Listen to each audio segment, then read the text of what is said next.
Good evening. Have you ever wondered the question, if God created everything, including the universe and everything within it, who then created God? And just taking a step back, most are aware that there are 3 dimensions that we live in. At least I certainly hope that you're aware of that. And there are several dimensions as well, beyond the 3, that we do not see. One which we experience, the 4th dimension being time, but the rest which exist beyond our scope of existence in the supernatural realm. And even though we cannot see these hidden dimensions with our natural eyes, the truth is that in reality they are far more real than the 3 dimensions that we know of. They have far more substance and power than what we experience within our frame of existence. And when you think about it, a frame is a fairly good analogy for describing this, because there's 4 sides to a frame, the 3 dimensions including 1, which is time, the 4th equaling 4. And something that is caught within a frame is trapped within it. We do not know how many dimensions exist. However, as many of them do exist, the Lord God, Yahweh, created them all. He is omnipotent, omnipresent, and omniscient. And that means He's all-knowing, He's all-present, He's all-powerful. That is the God I believe in. That is the God that created the universe. This defines that God has to not only be outside of all of these because He has created them, but not defined by any of these in any way because He has created them and not limited to these laws. These other dimensions that we cannot see, that are invisible to us and yet far more real than the dimensions that we know, that we live in, they are the spirit realm, the higher planes where God and the heavens reside. Now, every law that exists within these dimensions that we live within, everything from mathematics to physics to gravity to the second law of thermodynamics, not to mention the incredible detailed structure genetically of any living thing. Every single law that we know and that we experience every day living on planet Earth within this universe, all of these have to work in tandem in order to function properly to begin with. Therefore, He's not limited by any of these because He has created them. And this includes the dimension of time. And time would indicate having a beginning or an end, and that linear process in which anything ages, or how the passage of time affects anything and everything that we know.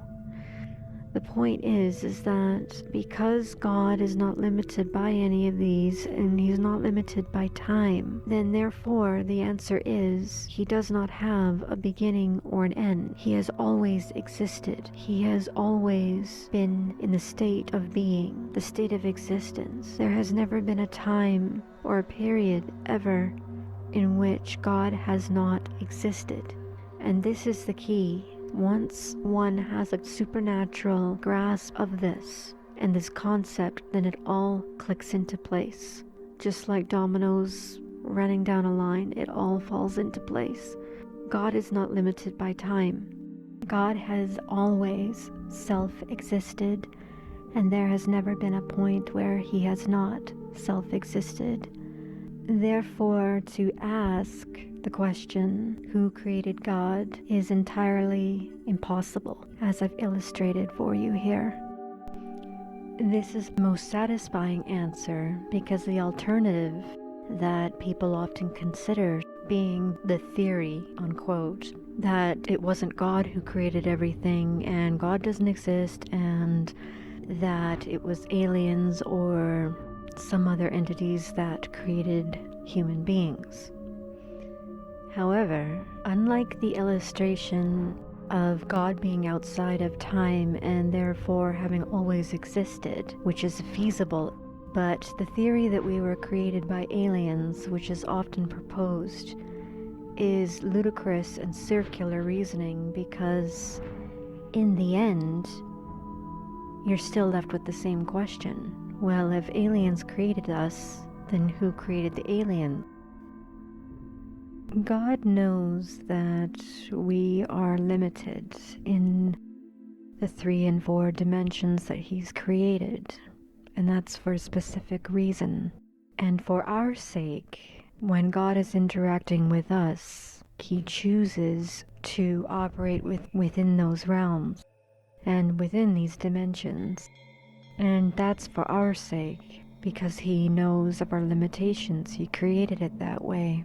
It's only once in a while that we see that on occasion God will, in a sense, bend the rules from time to time, or alter them somewhat so that the laws of reality are not twisted or distorted, but altered for a brief period of time. And natural rules during these times can be broken or altered somewhat. And this is very evident when Jesus Christ, God in the flesh, came to earth to dwell among us. And during this time, taking human form as God in human form, He was not only sinless, but He chose through His own decision to limit Himself in that sense, that part of Himself, to the state and the form of a human being. And this is an amazing display and